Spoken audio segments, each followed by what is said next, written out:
Hello everyone, welcome to my YouTube channel Vidyanam classes. तो आज 26 जून 2023 को यूपी ट्रिपल एससी वीडियो का जो री एग्ज़ाम है वो हुआ है। तो चलिए उसके क्वेश्चंस को हम लोग देखते हैं कि कैसा क्वेश्चन पूछा गया और इसके आंसर को भी हम लोग डिस्कस करेंगे। ठीक है, तो चलिए शुरू करते हैं। तो हमने हिंदी के 50 क्वेश्चंस को लिए हैं, तो चलिए देखते हैं पहला क्वेश्चन क्या है। देखिए पहला क्वेश्चन है, विद्यालय की शोभा वही बढ़ा सकता है जो अनुशासन में रहे। यह किस वाक्य का उदाहरण है? यानी विद्यालय की शोभा वही बढ़ा सकता है जो अनुशासन में रहे। तो इसमें कौन सा वाक्य है? देखिए यहाँ पे क्या है, जो आया है, तो जो से क्या हो जाएगा, मिश्र वाक्य। ठीक है, तो 1 का क्या होगा, डी। दूसरा क्वेश्चन देखते हैं। श्रुति संभिन्नार्थक शब्द युग्म लक्ष्य और लक्ष्य का उचित अर्थ है। देखिए लक्ष्य मीन्स क्या होता है, उद्देश्य, और लक्ष्य मीन्स लाख। तो राइट आंसर क्या हो जाएगा, ऑप्शन ए। नेक्स्ट क्वेश्चन देखते हैं। किस विकल्प में शब्द युग्म किस विकल्प में शब्द युग्म का अर्थ भेद सही नहीं है? देखिए आदि मीन्स आरंभ होता है और आदि मीन्स अभ्यस्त होता है। अचल मीन्स स्थिर होता है और अंचल मीन्स क्षेत्र होता है। अयस मीन्स बदनामी होता है और अयस मीन्स लोहा होता है।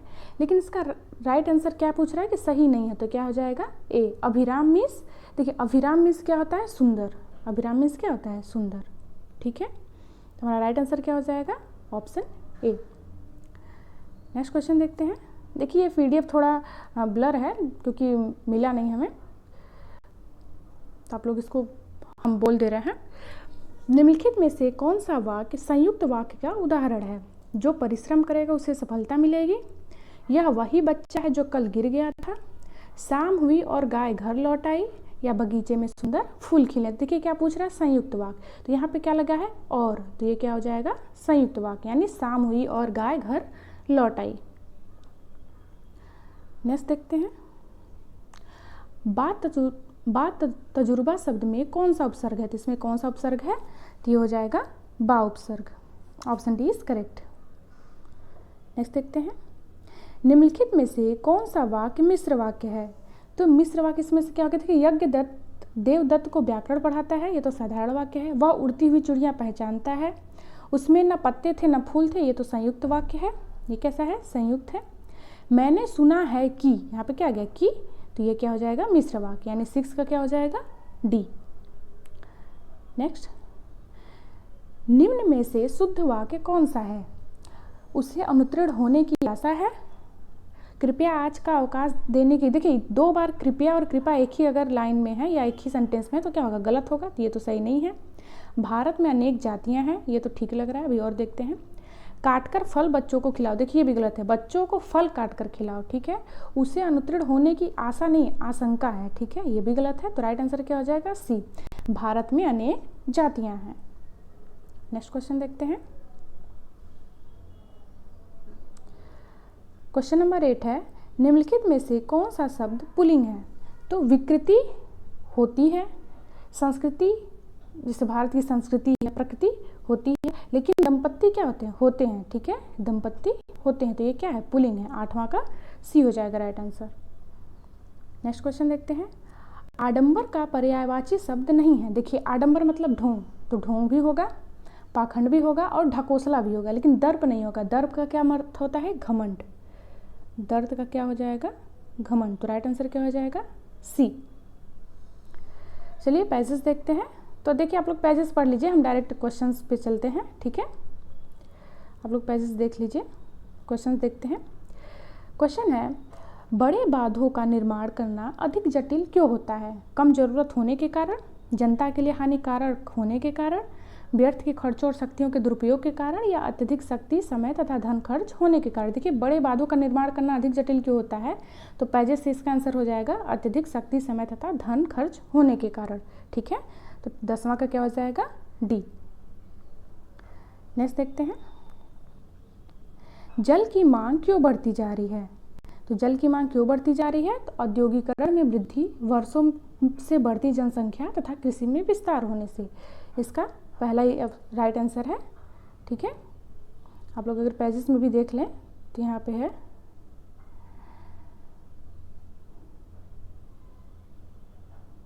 यहाँ पे ना यह देखिए, कृषि में विस्तार, जनसंख्या में बढ़ती और औद्योगिकरण में वृद्धि। ठीक है, नेक्स्ट क्वेश्चन देखते हैं 12 नंबर का। जल संचयन वह है जिसमें, सही कथन से वाक्य पूरा कीजिए। तो जल संचयन क्या होता है? तो ये होता है वर्षा जल को मुख्यतः भवनों की छतों पर इकट्ठा करके भूमि में संरक्षित करके आगे काम में लिया जाता है। तो राइट आंसर क्या हो जाएगा? ए। नेक्स्ट क्वेश्चन देखते हैं। जल संरक्षण का सही समास विग्रह और समास का नाम है। तो जल संरक्षण में कौन सा समास हो जाएगा? तो ये हो जाएगा जल का संरक्षण, तत्पुरुष समास। ठीक है, कौन सा समास? तत्पुरुष, संबंध तत्पुरुष समास, संबंध तत्पुरुष समास। नेक्स्ट क्वेश्चन देखते हैं। बांध का निर्माण किया जा सकता है चट्टान, लकड़ी अथवा मिट्टी से ही, केवल लकड़ी अथवा मिट्टी से, कंक्रीट, चट्टान, लकड़ी तथा मिट्टी से, या केवल कंक्रीट से। तो इसका राइट आंसर हो जाएगा कंक्रीट, चट्टान, लकड़ी तथा मिट्टी से। Option C is correct. Next question देखते हैं।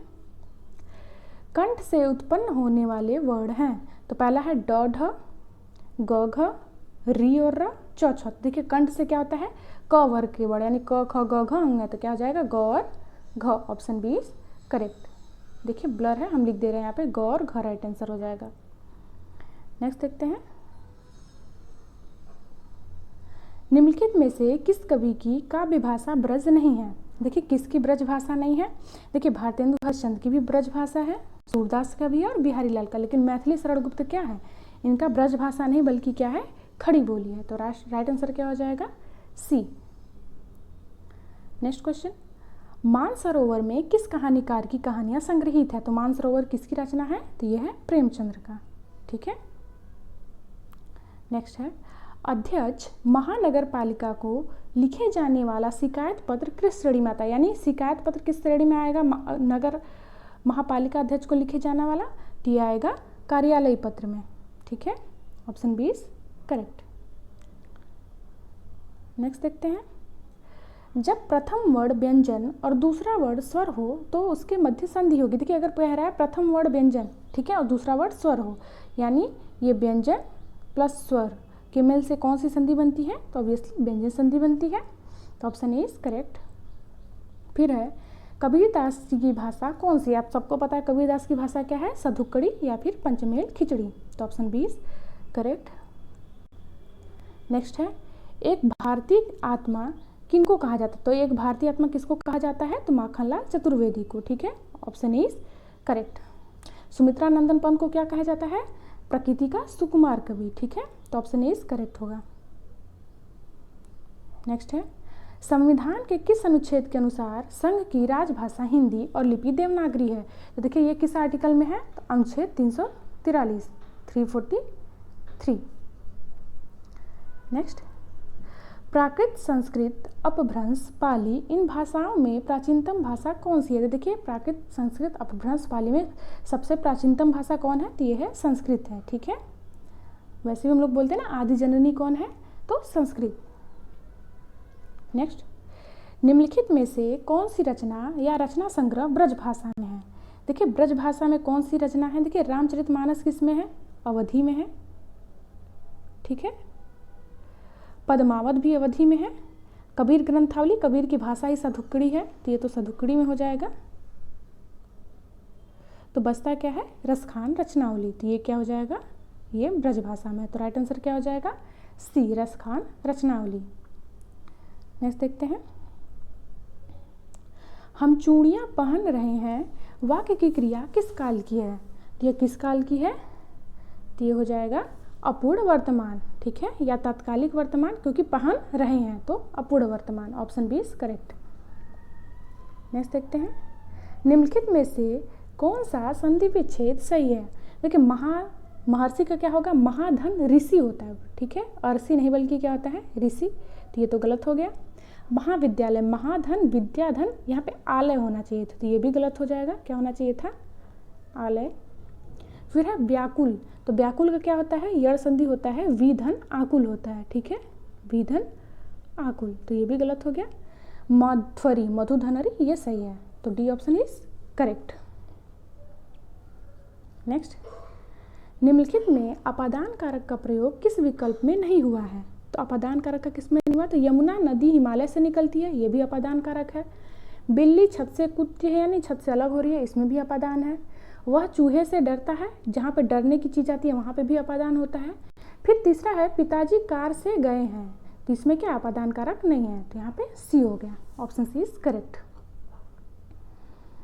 नेक्स्ट, से किस कारक का विभक्ति चिन्ह होता है? तो से किसका होता है?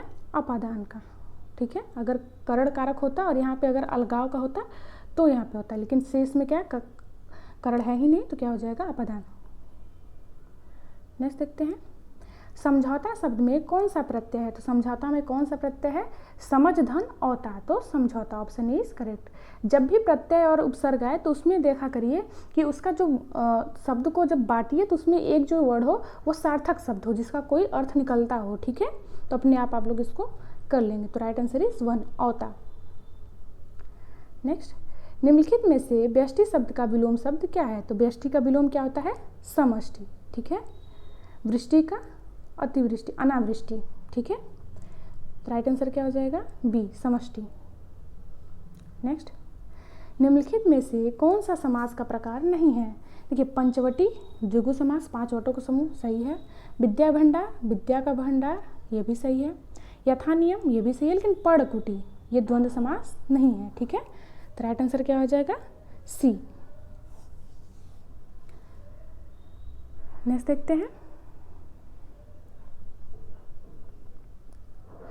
नेक्स्ट क्वेश्चन है, कबहू हो यही रहनि रहोगे, श्री रघुनाथ कृपालु कृपाते संत स्वभाव रहोगे, जया लाभ संतोष सदा काहू सो कुछ न चाहोगे, परहित निरत निरंतर मन क्रम वचन नेव निवाहोगे। इसमें पूछ रहा है कि रस कौन सा? देखिए यहाँ पे कुछ न चाहोगे, संतोष, इसमें क्या आ जाएगा? तो इसमें शांत रस आ जाएगा, क्योंकि वीर रस है नहीं, भयानक भी नहीं है, ना ही रौद्र है। कभी कभी आप लोग क्वेश्चन इलिमिनेशन मेथड से भी लगा करिए, ठीक है। तो राइट आंसर क्या हो जाएगा? शांत, क्योंकि यहाँ पे संत, संतोष और कुछ न कहोगे जैसा वर्ड आया है। नेक्स्ट क्वेश्चन, निम्नलिखित उदाहरणों में से श्रृंगार रस का उदाहरण कौन सा है? देखिए, पहला है गिरता न कभी चेतक, ये तो वीर रस का है, पहली लाइन से पता चल जा रहा है। फिर है उद्वेलित कर अश्रु रश्मियाँ हृदय चिंताएं थथकाकर महा प्रचंड, ये तो देखिए लग रहा है भयानक या रौद्र है, दूसरा भी नहीं होगा। पानी केरा बुदबुदा असमानस की जात, देखत ही छिप जाएगा जो तारा प्रभात, ये तो लग रहा है ये भी नहीं है। डी देखते हैं, पास ही मिलकर उगी रही है, बीच में अलसी हठीली, देह की पतली कमर की है लचीली, नील फूले फूले, देखिए कमर के लिए चली, इससे क्या होता है? ये सब यहाँ पे होगा श्रृंगार रस, तो ऑप्शन डी श्रृंगार रस। नेक्स्ट, निम्नलिखित में से कौन सा अर्थालंकार का एक प्रकार है? तो अर्थालंकार का क्या है? देखिए, यमक, वक्रोक्ति और श्लेष क्या है? शब्दालंकार के हैं, लेकिन रूपक अलंकार क्या है? ये अर्थालंकार है, तो option B is correct. Next देखते हैं, निम्नलिखित में से मौन और संपन्न शब्दों का क्रमशः विलोम, तो मौन का क्या हो जाएगा? मुखर, और संपन्न का विपन्न, तो option C is correct. Next देखते हैं, किस वाक्यांश के लिए प्रयुक्त शब्द सार्थक है? देखिए, व्याकरण जानने वाला क्या होता है? वैयाकरण होता है। क्या होता है? वैयाकरण, तो ये तो गलत हो गया। दूसरा है क्षण में नष्ट होने वाला क्या होता है? क्षणभंगुर होता है। क्या होता है? क्षणभंगुर। जिसमें सबकी सम्मति हो तो क्या होता है? सर्वसम्मति। क्या होता है? सर्वसम्मति। सर्वज्ञ मतलब जो सभी जगह हो, ठीक है। फिर लास्ट है जो बिना वेतन का काम करता हो अवैतनिक, तो यही क्या है? सही है, ऑप्शन डी इज करेक्ट, यानी जो बिना वेतन का काम करता हो अवैतनिक। नेक्स्ट देखते हैं, प्रत्युत्पन्नमति शब्द के लिए सही वाक्यांश निम्नलिखित में से। प्रत्युत्पन्नमति मतलब जो तुरंत उत्तर देता हो, यानी इसका राइट आंसर क्या हो जाएगा? जिसकी बुद्धि में तुरंत नई सूझ उत्पन्न हो, option B is correct. Next, निम्नलिखित में से कौन सी वर्तनी शुद्ध है? इसमें से कौन सी वर्तनी शुद्ध हो जाएगा? ये हो जाएगा ए, आशीर्वाद। देखिए कैसे लिखा जाएगा? आशीर व पे, ये जो रेफ रहेगा कहाँ पे रहेगा? व पे रहेगा, ठीक है। आशीर्वाद, option A is correct. Next है, निम्न में से कौन से विकल्प में पर्यायवाची युग्म सही नहीं है? देखिए, जलधि अम्बुद। देखिए जलद मीन्स क्या होता है, समुद्र होता है, और अम्बुद मीन्स क्या होता है, बादल होता है। ठीक है, हमने भी पर्यायवाची हिंदी ग्रामर का एक पर्यायवाची सीरीज लाया है जिसमें हमने पर्यायवाची शब्द पढ़ा है, उसमें हमने इसको क्लियर किया हुआ है, तो आप लोग जाके उसको वीडियो को देख सकते हैं। बाकी हम उस वीडियो का लिंक डिस्क्रिप्शन बॉक्स में दे देंगे। तो इम्पोर्टेंट जितने भी पर्यायवाची शब्द है उसको हमने उसमें कवर किया है, और कुछ कुछ की पॉइंट भी हैं जो आपके लिए इम्पोर्टेंट होंगे। तो इसका राइट आंसर क्या हो जाएगा, ए, जलधि और अम्बुद। सरोवर पुष्कर, ये सही है। फड़ी उरक, ये भी सही है। पुरंदर अमरपति, ये भी सही है। तो राइट आंसर क्या हो जाएगा, ए, क्योंकि जलधि और अम्बुद दोनों अलग अलग पर्यायवाची, और इसमें से क्या पूछ रहा है, नहीं। नेक्स्ट देखते हैं, निम्नलिखित में से तत्सम शब्द कौन सा है। तो कृपा, झरना, कटहल, मकड़ी, इसमें से तत्सम शब्द कौन सा हो जाएगा, कृपा। नेक्स्ट है, निम्नलिखित में से सलाका का तद्भव रूप क्या होगा। तो सलाका का तद्भव रूप क्या होता है, सलाई। ठीक है, ऑप्शन ए। तो देखिए सिलाई मत करिएगा, सलाई होता है। नेक्स्ट है, निम्नलिखित में से तत्सम और तद्भव का कौन सा युग्म सही नहीं है। देखिए वर्तिका का बत्ती होता है, वधु का बहू होता है, वणिक का बनिया होता है, लेकिन पौत्र का पुत्र नहीं बल्कि क्या होता है, पोता होता है। ठीक है, पोता होता है। तो ऑप्शन ए इज करेक्ट, क्योंकि क्या पूछा है, सही नहीं है। नेक्स्ट, तरनी तनुजा तट तमाल तरुवर बहुछाय में कौन सा अलंकार है। ऑब्वियसली पढ़ने से पता चल जा रहा है, अनुप्रास अलंकार, जहाँ पे वर्डों की आवृत्ति बार बार हो। नेक्स्ट देखते हैं, तिथि शब्द का बहुवचन है। तो तिथि शब्द का बहुवचन क्या हो जाएगा, तिथियाँ। तिथियाँ यानी यहाँ पे चंद्र बिंदु होगा यहाँ पे। ठीक है, टी थी या यहाँ पे चंद्र बिंदु होगा। तो option C is correct. Next देखते हैं, घर का भेदी लंका ढाए कहावत के लिए कौन सा अर्थ सही है। तो घर का भेदी लंका ढाए, देखिए हमने अभी बताया था कि कहावत में जो सीधा अर्थ होता है वो होता ही नहीं है, यानी जहाँ भी लंका होगा आपसी फूट से लंका ढह गई, ये भी नहीं होगा। घर का भेद बताने से लंका ढह जाती, ये भी नहीं। लेकिन राइट आंसर क्या हो जाएगा, आपसी फूट से सर्वनाश होता है। Option C is correct. Next, ठठेरा शब्द का स्त्रीलिंग होगा। तो ठठेरा का स्त्रीलिंग क्या होता है, ठठेरिन। Option A is correct. Next, आंखों का तारा मुहावरे का अर्थ होगा। तो आंखों का तारा होना यानी अति प्रिय होना। Option D is correct. Next, मान न मान मैं तेरा मेहमान कहावत है। तो मान न मान मैं तेरा मेहमान के लिए कहावत क्या हो जाएगा, कि जबरदस्ती गले पड़ना। Option A is correct. फिर नेक्स्ट देखते हैं, निम्नलिखित में से वाक्य के शुद्ध रूप का चयन कीजिए। तो इसमें से कौन सा शुद्ध रूप है, पहला है वन में प्रातः काल के समय। देखिए प्रातः काल और समय दोनों समय को निर्धारित करा, तो ये गलत हो जाएगा। वन में प्रातः काल का दृश्य बहुत ही सुहावना, कुछ कट गया है, सुहावना होता है, ये तो सही लग रहा है। वन में प्रातः काल के समय बहुत ही सुहावना दृश्य है। देखिए समय और प्रातः काल दोनों गलत हो जाएगा, इसमें भी समय और प्रातः काल दोनों गलत हो जाएगा। तो राइट आंसर क्या हो जाएगा, वी। वन में प्रातः काल का दृश्य बहुत ही सुहावना होता है। नेक्स्ट देखते हैं, किस विकल्प में सभी शब्द तद्भव हैं। तो तद्भव किस में है सभी शब्द, सुत, झरना, नयन। देखिए नयन नहीं, नेत्र, नयन होता है। ठीक है, गात, गणपति, ग्राहक, यहाँ पे ग्राहक गाहक होता है। ठीक है, सहज, संयोग, समंदर, छकड़ा, काजल, खेत। तो सारे तद्भव कौन है, डी, छकड़ा, काजल, खेत। तो देखिए ये हमारे 50 क्वेश्चंस हो गए हिंदी के। बाकी सेकंड शिफ्ट का भी आपको इसी चैनल पे वीडियो मिल जाएगा, तो जाके विजिट कर लीजिए। Thank you.